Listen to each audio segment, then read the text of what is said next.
are watching Serial News. خواب سے حقیقت تک پاکستان میں ڈان باسکو کی سلور جوبلی۔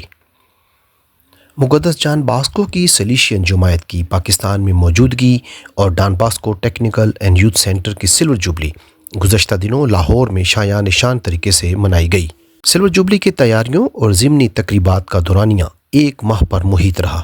اس سلسلے میں سلور جوبلی کی خصوصی دعا کا ورد ہفتوں جاری رہا اور نوینہ کی دعا کو بھی خصوصی اہمیت دی گئی۔ سلیشین جماعت کی 25 سالوں کی عمدہ خدمت اور یادوں کو اردو اور انگلش میں تیار کیے گئے خصوصی کتابچہ بعنوان خوشی اور امید کا 25 سالہ جشن میں پیش کیا گیا، جس میں مذہبی قیادت کے پیغامات اور مختلف لکھاریوں کے مضامین اور اظہار خیال شامل ہیں۔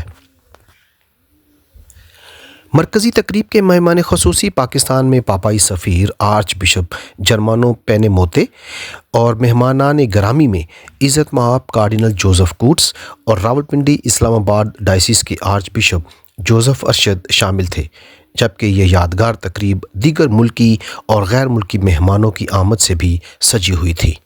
تقریباً 10 فٹ بلند اور 14 فٹ مربع خوبصورت لوگو تعمیر کیا گیا، جس کا افتتاح پاپائی سفیر کے دست مبارک اور دیگر مہمانوں کی موجودگی میں ہوا۔ اس موقع پر آتش بازی کا شاندار مظاہرہ بھی دیکھنے کو ملا۔ وطن عزیز کی سلامتی کی دعاؤں کے ساتھ ساتھ امن کی علامت کبوتر بھی فضا میں چھوڑے گئے۔ نیز تمام معزز مہمانوں نے فرداً شجرکاری میں بھی حصہ لیا اور ان اقدامات کو سراہا۔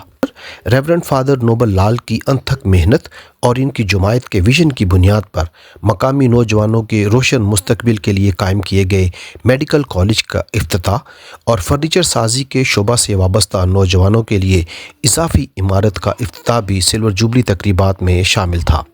یوم سلور جوبلی کا آغاز جلوس کی صورت مقدس روزری کی دعا سے ہوا۔ پاک یوخرست کی عبادت کی قیادت پوپ فرانسس کے ایلچی archbishop Germano Penemote, cardinal Joseph Coutts اور آرچ بشپ جوزف ارشد نے کی، جس میں درجنوں کاہنوں، سسٹرز اور مومنین کی بڑی تعداد نے شرکت کی۔ فادر عدنان سیموئل نے حاضرین کو خوش آمدید کہا اور ڈان باسکو سینٹر کے بانیان کو خراج عقیدت پیش کرتے ہوئے ان کے ویژن کو سراہا۔ تفریحی پروگرام میں ڈان باسکو اسکول کے بچوں نے گیت اور عقیدت بھرے انداز میں حاضرین کو خوش آمدید کہا اور مقدس جان باسکو کے فلسفہ حیات کو پیش کیا۔ اٹلی سے آئے ہوئے گروپ نے عقیدت اور جشن کی مناسبت سے گیت پیش کیے اور خوب داد وصول کی۔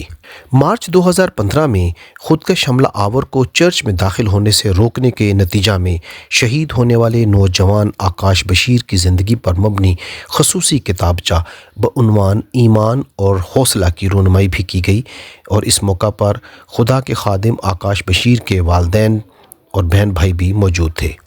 سلور جوبلی کا کیک کاٹنے کے ساتھ ساتھ ڈان باسکو میں 25 سال خدمات سر انجام دینے والے سٹاف کو خصوصی یادگاری شیلڈ سے بھی نوازا گیا۔ اس موقع پر مقررین نے ڈان باسکو سینٹر کی سابقہ اور موجودہ قیادت کی خدمات کو سراہا اور انہیں نوجوانوں کے روشن مستقبل کے لیے گراں قدر اثاثہ قرار دیتے ہوئے مبارکباد پیش کی۔ ڈان باسکو کے ریکٹر ریورنڈ فادر نوبل لال نے اظہار خیال کرتے ہوئے تمام معزز مہمانوں اور حاضرین کا شکریہ ادا کیا۔ انہوں نے کہا کہ میرا دل شکر گزاری اور خوشی سے لبریز ہے۔ پچھلے 25 سالوں سے یہ ادارہ نوجوانوں اور خاندانوں کے لیے امید کی کرن ہے۔ ان سالوں کے دوران ہم نے لاتعداد نوجوانوں کی زندگیوں کو بدلتے دیکھا ہے، ان کی صلاحیتوں کو پروان چڑھایا ہے، جس سے ان کے حوصلے بلند ہوئے ہیں اور ان کا مستقبل روشن ہوا ہے۔ انہوں نے کہا کہ ہم نے خوابوں کو تعبیر دی ہے اور امکان کو بے نقاب ہوتے نہ صرف دیکھا ہے بلکہ ممکن بھی بنایا ہے۔ انہوں نے مزید کہا کہ ہمارا یہ سفر یہیں ختم نہیں ہوتا، نوجوانوں کی ضروریات مسلسل بڑھ رہی ہیں اور ان کی خدمت کے لیے ہمارے مشن اور ارادوں کو بھی تیار رہنا ہوگا۔ انہوں نے مومنین کو دعوت دی کہ آئیے ہم اس سلور جوبلی کو ڈان باسکو کے ویژن کے مطابق اپنی وابستگی اور وفاداری کی تجدید کے لیے استعمال کریں۔ انمٹ یادوں، بے لوث خدمت اور امید کا دامن چھوئے، اس دن کا اختتام مسکراہٹوں، کہکوں اور دعاؤں سے ہوا۔ Serial news Lahore. مزید خبریں دیکھنے کے لیے سیریل نیوز کو لائک اینڈ سبسکرائب کریں۔ شکریہ۔